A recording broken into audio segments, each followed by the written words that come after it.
Suck it in. No man wants a fat stomach. I was 10 years old, laughing with cousins one moment and frozen the next. My grandmother's words dropped in the room like thunder. It was the first time I realized that my body wasn't mine. It was being prepared for someone else's approval.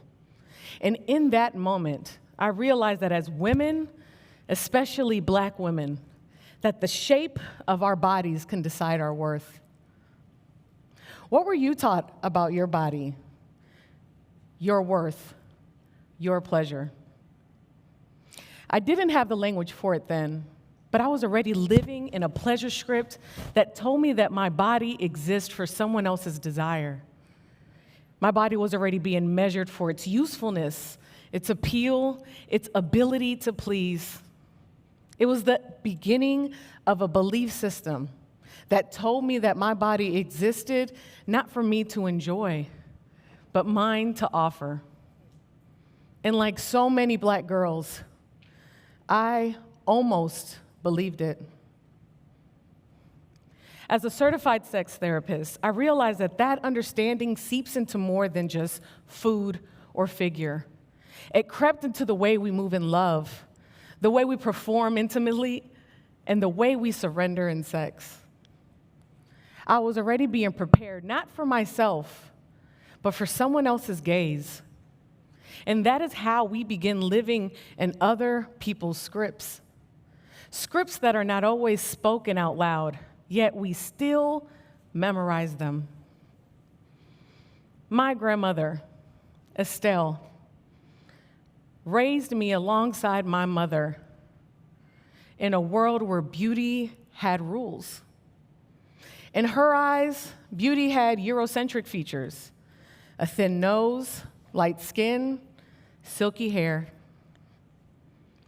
Born and raised in Haiti, she despised her beautiful, dark, silky skin, her powerful nose, her stylish, tightly coiled hair. She believed that these things contributed to her unluck with men.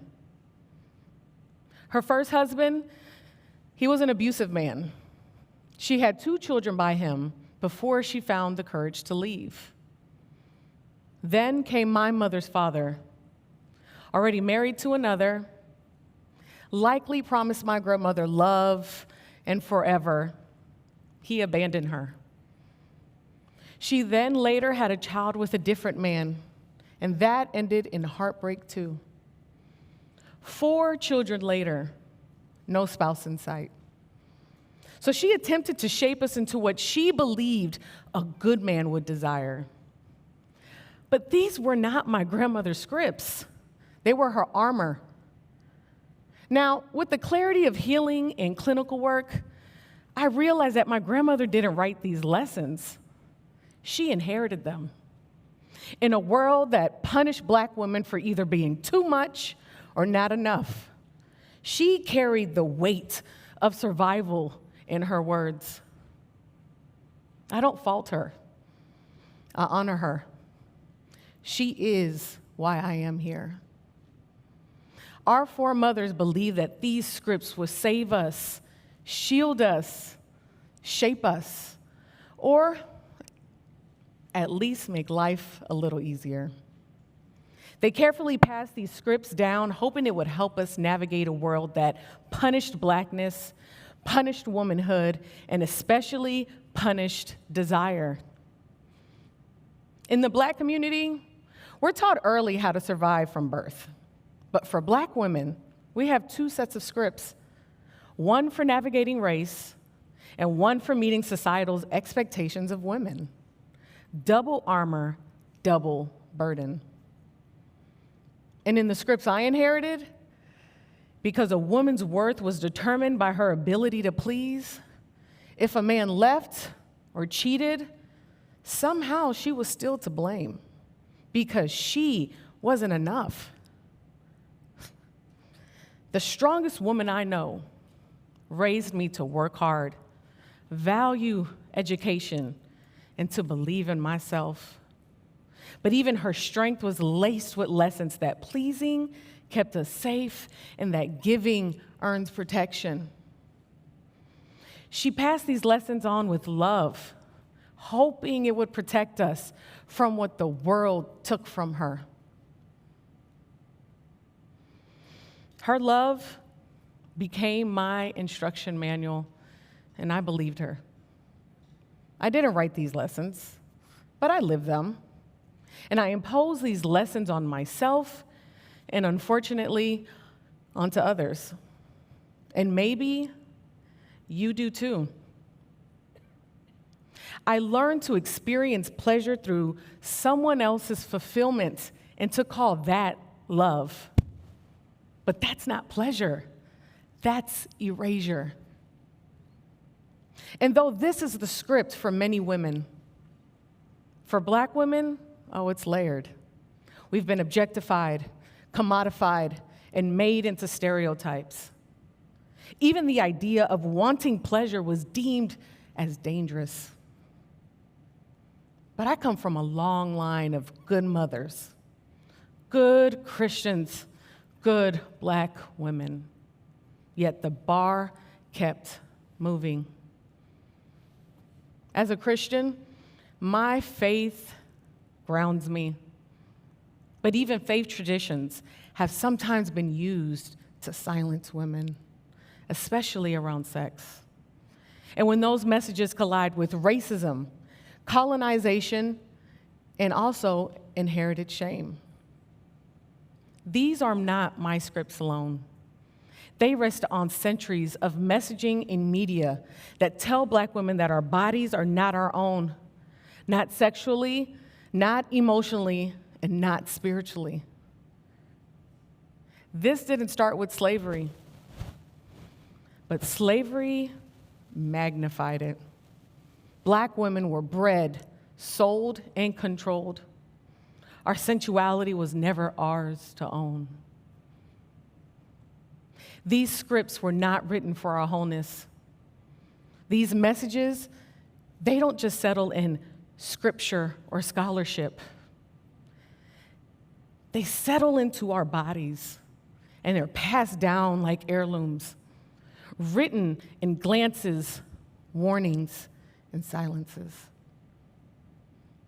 The little Black girls who determined that their worth was determined by their ability to please, they don't disappear. We resign in the quiet grief of living under someone else's script, of believing our bodies are not our own, by burying our desires and confusing sacrifice as love. That is performance masquerading as worth. We disconnect from ourselves in emotional and neurological ways. We disassociate, we overfunction, we live in hypervigilance. Our bodies become a tool for service and not a home. Now, generational trauma and cultural conditionings, they told us that pleasure, especially sexual pleasure, is something that Black women must earn or avoid. But I believe pleasure is a vital sign. It tells us we are alive, connected, safe enough to receive.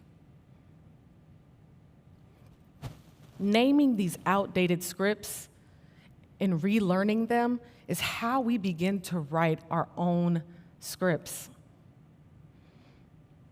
Now, I was in my 30s, and I can remember breaking inside.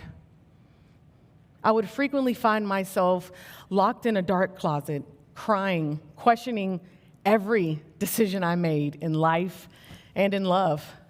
I felt invisible, angry, confused. After seeking a doctorate, becoming a wife, becoming a mother, after chasing external validation, success, and achievement, I thought these things would make me feel seen and desired.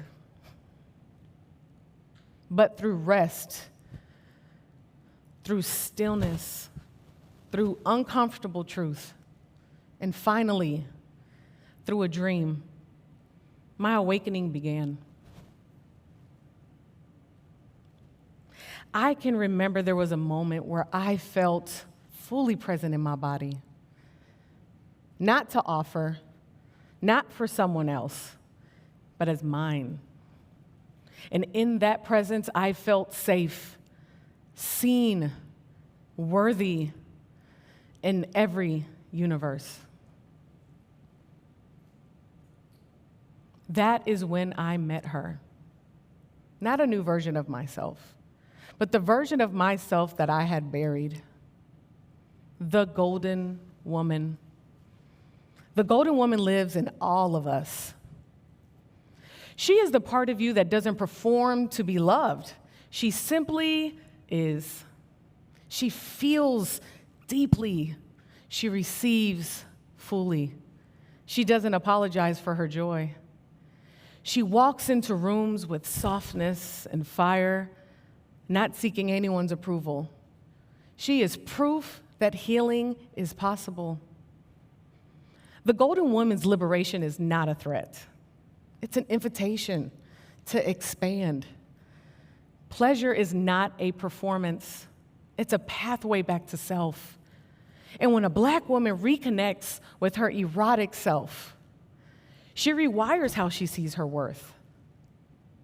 And when a woman begins to remember herself, her want, her joy, her body, she rewrites what love looks like, what it feels like.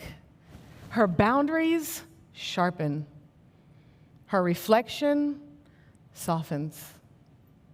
And those that stand beside her, the allies, the partners, the friends, they adjust to, not by defining her freedom for her, but by honoring it.